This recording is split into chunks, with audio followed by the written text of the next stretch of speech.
I feel like the balancing, like the two things you got to balance between here is like, on the one hand, like, of course you want to encourage people that are like earlier in their career to like find their voice, and you don't want to like squash creativity and like impulses for this.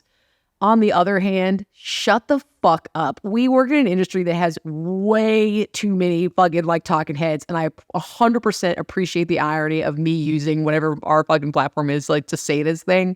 We absolutely do not need more like thought leadership unless, and this is like the big caveat, you are coming with a position, I think, that is like a genuine challenge to what like the current like market perception or understanding of like these things is.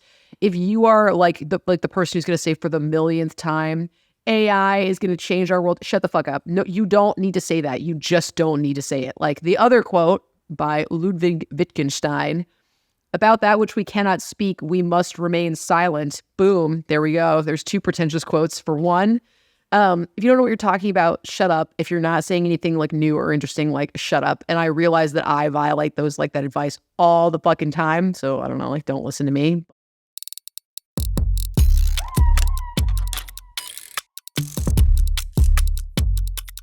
Welcome to Punchy by Rival, where we take the gloves off to share the hard-hitting realities of the challenger marketing world.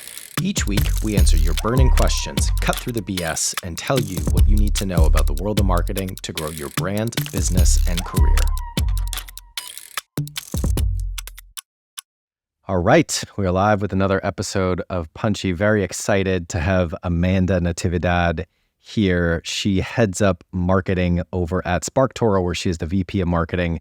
Instead of doing your introduction, Amanda, I'm just going to let you give us 30 seconds on kind of your story and what brought you here today. Sure. Yeah. So let's see. Head of marketing for audience research startup SparkToro. Been a marketer for maybe like 10 years now or so, but this was my third career. When I finished college, I set out to be a journalist. So I was in tech journalism for a couple years, then had a quarter-life crisis pretty much on time, decided to go to culinary school, and then worked at the Los Angeles Times test kitchen for a little bit. So have a little bit of a food background, and then ended up stumbling into marketing by way of trying to become a food writer. Like, I had this brilliant idea of becoming a food writer, but I did no research into the industry. And once I started looking, I realized, oh, there are like 8 jobs in this space and they're all taken. And that's kind of that. So I just sort of found content marketing and have just kind of stuck with it ever since. Well, I feel like your culinary and food research backgrounds definitely make sure you have a very informed opinion on the topic of the most recent research study that we put out. Dubose, you want to share our findings? Well, we did actual adult responsible research during Cannes, where we answered a lot of different questions that marketers were asking during the festival. All of it's in our Cannes 2023 hub, but one of the ones we did find out, someone asked if a hot dog was a sandwich. We have invented the Rival hot dog sandwich scale. I think you'll find that 43% of Americans and Brits think a hot dog is a sandwich. So it does not qualify, but it is more of a sandwich than a calzone. So there is that. So find the research, question the methodology, come at us. But all right, it was solidly put together. So who knows? Sandwich. It is a sandwich. If it's not a sandwich, what is it? Like, what is it called? So we made a subcategory based on quantitative clustering. It's in like a wrap. It's like an informal wrap. It's not a wrap. It's not wrapped. It's put. Thank you. It's almost wrapped. It's partially wrapped. Amanda, It's like you can come back. You can come back on the show anytime. All right. Unfortunately, we have other topics that we need to talk about today. So we've sourced some questions and topics from our audience and community on what they want to hear us talk about today. So I'm going to start with Jenna, and she can quickly weigh in on whether or not a hot dog is a sandwich, but then she can address what challenges and opportunities do marketers face in measuring and reporting the environmental impact of media campaigns, and how can a standardized framework for measuring carbon emissions help drive industry-wide progress? First, I'm not going to weigh in on the hot dog debate, but more, are your feet sore from that long walk that you had to take to connect Amanda's background to your hot dog question? That was right there. That was like a short stroll. What are you talking about? That was a circuitous journey that you took us all on. I feel very trapped by how that one went. I'm just hungry. I guess. Yeah. I really like this question. This is obviously an area that I am super personally passionate about, as well as professionally. I think first of all, I've been kind of surprised. We were starting to do some research for this for one of our own product offerings that we're putting together. I'm kind of surprised at the number of people actually in the marketing and advertising space who have not connected the dots on, the relationship between ad campaigns and carbon emissions. I think, and it's kind of reasonable and fair that, people don't understand that even though digital advertising or a lot of other things, even though they are intangible, do come with emissions largely as a result of, truthfully, just the electricity that's generated when digital campaigns go live, and from, the data transference to the platforms that we're dealing with to the actual, electricity used for ad serving and a couple other things. So first is just the education of the space, but there's a lot of estimates about, honestly, how significant are, some of the emissions that do come from digital campaigns, even versus kind of traditional, billboards or kind of, other print or out of home campaigns. But honestly, because this is still such a relatively new area, there really just isn't an industry standard for this yet. Scope 3, I think, which is not to be confused with the actual term Scope 3 emissions. There is a brand called Scope 3 that is really, I think this year in particular, started to get a lot of traction with a lot of the big agencies and media owners as being kind of the de facto standard and methodology for measuring the emissions, in particular of digital and programmatic ad campaigns. Some of the other challenges are that, while Scope 3 has a pretty accepted methodology for programmatic, where it's hey, essentially what they do is calculate the cost of the electricity generated every time, an event fires on a publisher page, or all the number of bid calls and a couple other things. But for inventory from the duopoly of Google and Facebook, which is where, a huge amount of digital ad dollars are spent, that's not as easy and transparent a process. Google and Facebook do disclose to some degree kind of what their carbon emissions and carbon impact standards are, but it's not easy to get that information. And it also just never lives in a place where media planners who are making budget decisions actually see.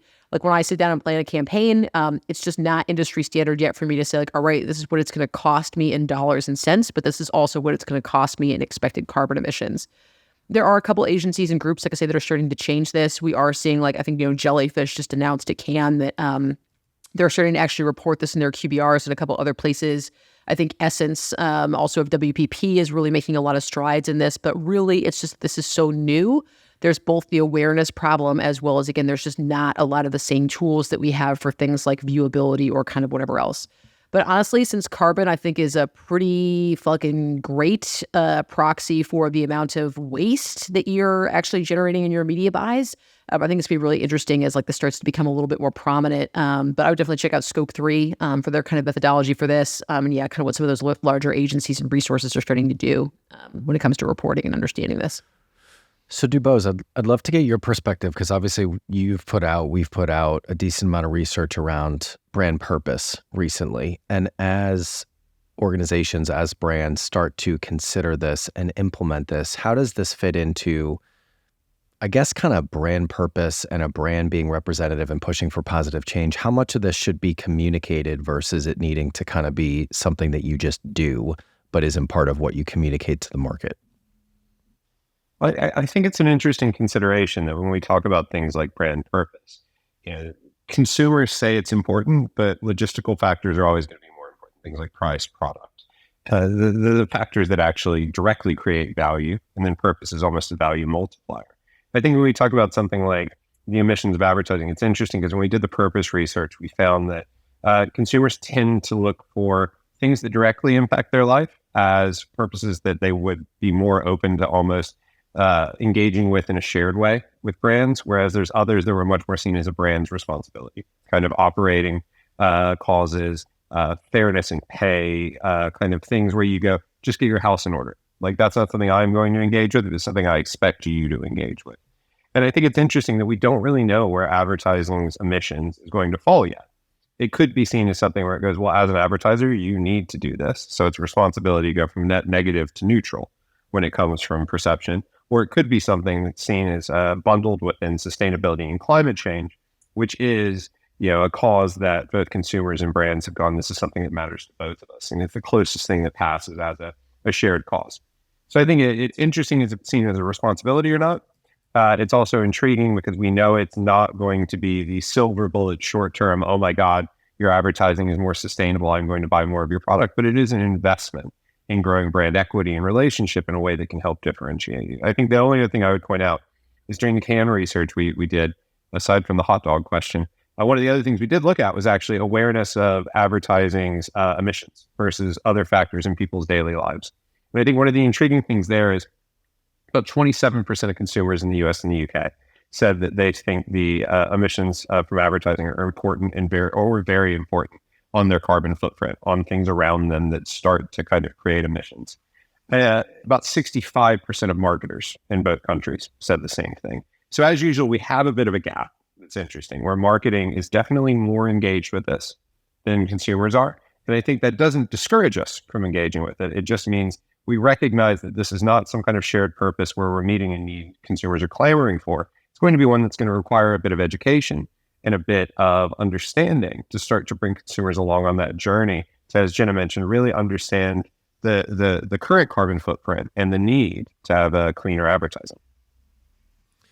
Amanda, as a VP of marketing, leading the marketing function, is this something like carbon emissions of your digital advertising? Is this something that you're thinking about? And if so, in what way? I mean, in terms of our digital advertising, no, because we don't do digital advertising. So it's not something we think about, even though we very much, care about the environment, and, we'll try to keep that in mind to the extent that we feel like is relevant or where we can make an impact. But yeah. Okay, that makes sense. And I actually wanted to stick with you, Amanda, as we lead into the second question. So this question is about kind of working with creators. So we're entering an era where B2B brands are building their own creator networks. Example from HubSpot recently that we'll link in the show notes. So working with content creators requires a balance between brand guidelines and allowing flexibility for co-creation. How can brands establish clear playbooks and guidelines while still giving creators the freedom to produce authentic content that will resonate with your audience? I think an interesting shift we've seen in a lot of these creators, or we'll say creators. I was going to say creators or influencers, but I think an interesting trend we've seen that we'll continue to see is that more and more people are gravitating towards people as sort of faces of the brand, right? Where it's sort of beyond the typical spokesperson and more in that creator realm. So one, I think that's an interesting space to track. And then two, I think there's also a really nice overlap, or should be, or could be, with employee or customer or employee advocacy, right? So if you have in your company, if you have some employee advocates, like the employees who are already posting just their natural inclination to post in social media about the company, like things that the company's doing, sharing company news, why they're proud to work there, I think it's really important for employers to empower those people, right? And to figure out how they can best help them or enable them, and essentially create some of these guardrails, right, for how both that creator and both the company can be successful.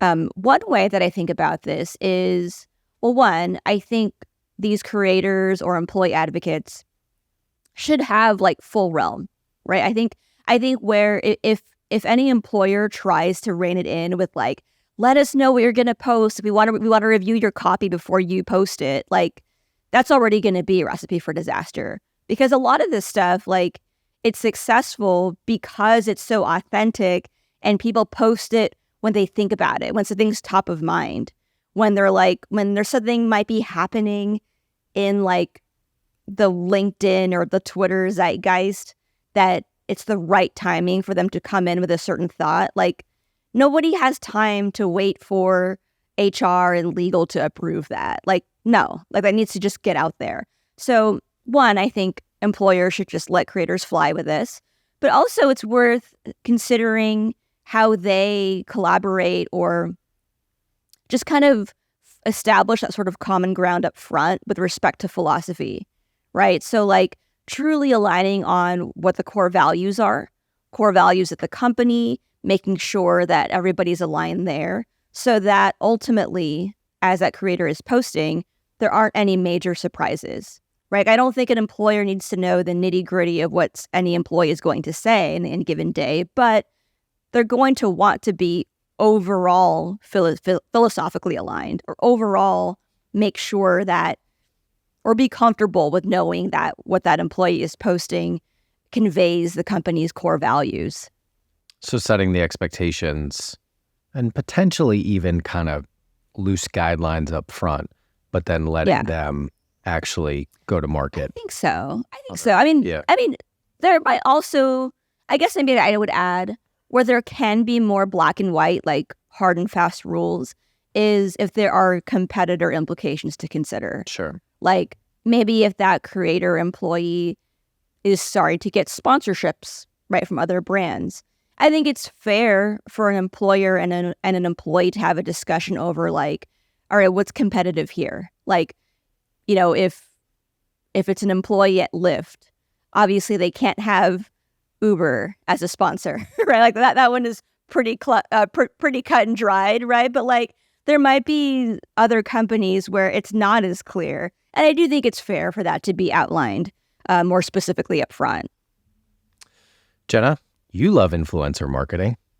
What are your thoughts on this topic? I'm not the one to ask for this. I'm an anarchist. I'm like, whatever. There's no such thing as bad. There's no such thing as bad publicity. I don't know. Like, I just feel like, like a little bit. I think, you know, like, I don't know. Like, I know that we talked about like the Bud Light like case a little bit later. Like, I think with influencer or like creator, I don't know how crazy I am about the rebrand to like creator, but like, okay, like, you know, creator activations is like, yep, you know what? Like hand them like, you know, brand tone of voice, like brand, like guidelines, like brand, like style guides a little bit so they understand like who the brand is about. But isn't the point of doing those activations essentially that you're borrowing that person's like voice and identity and like, trying to keep those things, I think in any kind of like strict, like standardized box. If you want that, that's what your creative team and owned and operated channels are for. You know, I don't know. I just feel like, you know, like we how many campaigns, you know, have we worked on in the course of our career where it's like, like so-and-so is like unhappy because, you know, a creator like posted something that was like a little bit too racy. And it's like, well, then, you know, then don't work with that influencer if like that's not the right person for you kind of deal. Like, but we all know, like, if it was me, we all know I'm going to say whatever the fuck I'm going to say. And I feel like there's like a lot of influencers or creators that are the same way. And that, you do have to accept a degree of flexibility in, you know, in going for these activations, and that's kind of the trade-off, right? Like you can't have your cake and eat it too. If you want them for their creative output, well, what you get is what you're going to get. I don't know. I mean, I think there's a really interesting point there, which is like, at the end of the day, if you want complete creative control, go browbeat a creative team to put the exact lines you want into a piece of content, but less people are going to give a shit. Whereas if what you want is relevance and reach, you're going to have to loosen up the slack on the brand. And I think the analogy there of brand as guidelines on a field or a pitch is the way to do it. What are the minimum things you need? What are the things you're comfortable with? Where are you uncomfortable? And then let kind of creativity and relevance come through, because messaging control is what you're going to lose there. But more and more, I think, you know, I think we're in an age where relevance is trumping a lot of messaging control right now. So I think that's why there's been the shift to, I always thought influencers kind of puts more on the idea of them as a media channel. Creators puts them more in the idea of them as a creative team where you don't have to constantly pull them out of the pub.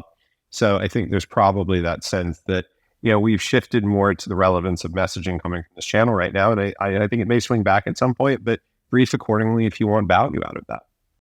We got about 10 minutes left. I want to make sure that we get to the rants and the raves. So let's try to do 60-second responses if we can on this last question. Amanda, I'm going to start with you talking about building personal brand. And I love this question. As a mid to senior level marketer, should I be trying to build my personal brand right now? I'm worried that if I don't start a newsletter or share, quote, thought leadership on LinkedIn, I won't be able to compete in 10 years. Thoughts? Thoughts are you already have a personal brand, whether or not you're aware of it. I think personal brand is separate from audience building, though. Because personal brand is really just the way others perceive you, right? If you're all about like, I hate thought leadership, I'm not doing that, it's stupid, that's bullshit, that's your brand. That's what it is. The other piece is, I think the real question is, do you want to build an audience? And that's subjective, right? It's different for everybody. You don't have to want that. You can want that. I mean, I think it can open up a lot of doors for you, but it's not for everyone, right? So I would say, like, maybe I would just say, like, if you have things you want to share with the world, you should definitely do it. If you don't, that's okay too. DuBose, what are your thoughts on building a personal brand? I mean, I think that's it. Like, personal brand is a combination of, as Amanda said, scale and reputation. There are people in the world that already think you're an asshole. There are people in the world who already think you're brilliant. You're just increasing the numbers of those two things with everything you do.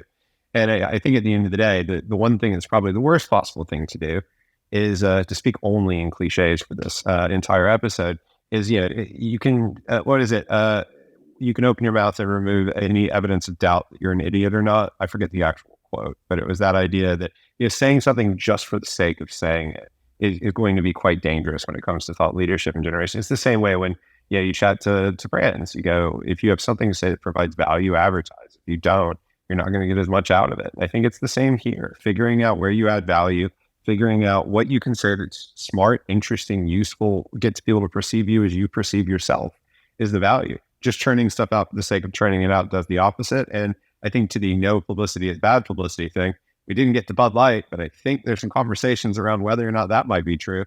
And, I think that's just true on personal brands. At the end of the day, once people start ignoring your content, they're not going to stop ignoring that. So make stuff that's useful and figure out where there's value. Jen, I know you've been hard at work building your personal brands, trying to get to that LinkedIn top voice status. Any thoughts on this one? My personal brand is my reputation. I like everybody who knows me in real life, knows the way I am, right? And it's like, it's not that it's like that different, like I'm Punchy, like that's the, that is the deal, that there's, some consistency in that. The quote is, DuBose, it is better to remain silent and be thought an idiot than to open your mouth and remove all doubt. And that is absolutely fucking true. Yeah. That makes so much more sense than what I just said. If you talk, people think you're an idiot.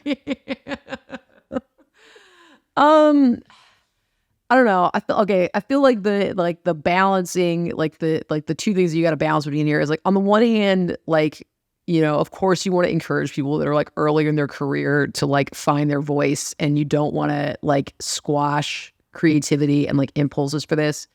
On the other hand, shut the fuck up. We work in an industry that has way too many fucking like talking heads, and I 100% appreciate the irony of me using whatever our fucking platform is like to say this thing. We absolutely do not need more like thought leadership unless, and this is like the big caveat, you are coming with a position, I think, that is like a genuine challenge to what like the current like market perception or understanding of like these things is. If you are like the person who's going to say for the millionth time, AI is going to change our world, shut the fuck up. No, you don't need to say that. You just don't need to say it. Like the other quote by Ludwig Wittgenstein, about that which we cannot speak, we must remain silent. Boom. There we go. There's two pretentious quotes for one. If you don't know what you're talking about, shut up. If you're not saying anything like new or interesting, like shut up. And I realize that I violate those like that advice all the fucking time. So I don't know, like don't listen to me, but I don't know. Yeah. Talking head yells at talking heads. I know. Yeah. The whole man yells at cloud. Like, yeah. If you don't know what you're talking about, shut up. Jenna Cummings, 2023. All right, so it sounds like about I still hate you, Jenna Cummings, 2023. It sounds like the consensus of our esteemed panel today is that you don't need to worry about it. You're still going to be able to compete if you're good at what you do. What matters much more is the substance and whether or not what you're saying has value for people. A good way, decent way to sum it up. And shut the fuck up if you don't know what you're talking about. Otherwise, Jenna's going to hunt you down. Okay, to wrap things up in the last 5 minutes, we're going to do our rant and rave section. So, Jenna, I'm going to start with you. Go back the other way. What do you have to rant and rave about today? Rave. Oh, Google is going to get roasted. Oh, I'm so fucking here for it, you guys. Oh my God. the Google scandal that is broken, that Google was violating essentially the terms, essentially how they've described and guaranteed their YouTube TrueView inventory. Oh my God. I have puts on Google expiring in 2024, right around the time when the fines and the regulatory action in response to this news should be breaking. I am here for it. I'm getting rival on the early hype train for the hashtag break up Google. Who is shocked to hear that an entity that is too large to be effectively regulated by any like global governments and is also too large to be effectively competed against by any legitimate market forces, that has been paying off agencies and owning the ad tech space for years? Who could possibly be surprised that they have been behaving poorly and violating their own standards? I hope that this is the beginning of the mass unraveling of like Google as like the player in like our space comes. I can't wait for it. This is not even a political thing. If you are an unbridled capitalist, you should absolutely be for the forces of market competition on this. If you are a dirty, pinko, commie socialist, you should be all for the government regulatory opportunity this is. I am fucking hyped. Fuck Google. Yeah. Amanda, I'm not going to make you follow that. Don't worry. Dubose. Dubose has to do it. Dubose has to do it. First, I'd like to say that Jenna's commentary was not investment advice. Please invest at your own level. Capital will be at risk. Someone has to say it. Also, the good people at Google, some of us still like you. It's okay. You're too big to be that angry at us. Listen, the people at Google, I'm sure lovely, all wonderful people. The corporate entity of Google. Yeah, I just don't want my life destroyed by someone who once had to wear a beanie hat and be called a nuclear. So please, just leave me out of this personal vendetta. So generally, my rave this week will be about, for those of us who follow our travel, last week we were in Cannes. I then carried on to Glastonbury Festival. For those of you who aren't familiar with it, it's like Coachella if it was even larger and run by hippies. And it's absolutely wonderful. Generally, it means that you get a good split of a few days at Cannes talking about how wonderful capitalism is and how it shall live forever, and a few days at Glastonbury where everyone talks about how should we tear it down and nothing is fit for purpose. One of the things I love to rave about, though, is so brands going into Glastonbury, obviously with that kind of preface, are always quite a challenge. But there was an amazing example, which is Glastonbury Festival is held in Somerset in a field. So it's very hard to get cell phone reception or mobile phone reception, depending on what country you're in. And one of the interesting things is they always have a network sponsor. So I saw an amazing activation of sponsorship from Vodafone in the UK last week, where they took over sponsorship of the festival, something that's pretty straightforward. Everyone always has kind of charging spaces and things like that. But in something which, I think should be called out as an amazing example of bravery, they also gave a free SIM to everyone who came to the festival. So 170,000 people have tickets and go to it. So that is no small feat. But one of the most interesting things is because that was the only network in town that would actually work. Normally what you would do is a half-hearted response where you hope people would come hunt you down and get a SIM card. But actually they made it incredibly useful and just went for free. Everyone gets 100 gigs and you should try out our network. So I think a really interesting thing from a direct marketing sampling point of view to just go, if you're going to sponsor something as big as Glastonbury is to Brits, put your money where your mouth is and actually help people out and provide real value there. And it's one of those things where Vodafone is a network I've never considered using, especially when I lived in the UK. And by the end of the weekend, I was like, actually, I think they've probably gone ahead of 3 in my networks that I would never use kind of listing, which I probably shouldn't publicize. So yeah, that's mine. But I think a really great example of like, if you're going to do sponsorship, do it really, really well. And I think that was a great example that should be called out and applauded. All right, Amanda, you got 2 minutes. Take us home. All right. I think my sort of rant and rave today is about chasing trends. I think a lot of people in our industry, a lot of marketers are kind of always, on that lookout for the next trend, watching the news to see like where they might fit in, to do some news jacking or whatever that is. I think it's all kind of a waste of time. I think if you personally enjoy tracking trends in news, by all means, of course, do it. But I don't think any of that helps you actually be a better marketer. I think that just kind of makes you good at chasing the next thing or following the next thing. The particular example I'm thinking about right now is Barbie, right? We're seeing a lot of marketers raving about all the Barbie activations, which are fantastic, right? Barbie has different kinds of activations with like Xbox, Pinkberry, Aldo. It's really incredible. It's great. But we could all do that ourselves if we had like millions upon millions of dollars of budget with like ways to not worry about tracking it immediately, right? Where you can just like have this money, throw it at this thing. It's a fun brand. Like, and I'm sure that team is working super hard. They're crushing it.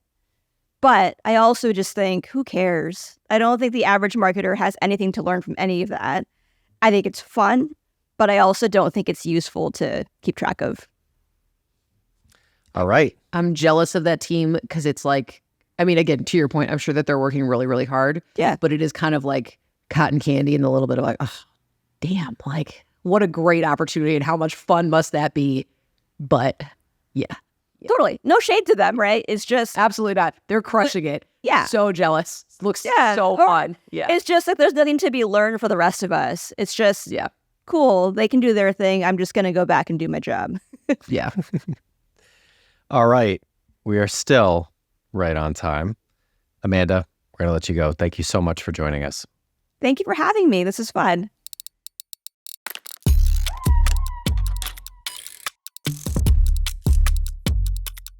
Punchy is a production of Rival. We are a growth consultancy that builds challenger brands, strategies, and capabilities to disrupt categories. If you want to learn more about us, check out wearerival.com. If you want to connect with Jenna, Dubose, or myself, email us at media@wearerival.com or find us on LinkedIn. If you enjoyed today's show, please subscribe, share with anyone you think might enjoy it, and leave us a review. Thanks so much for listening, and see you next week.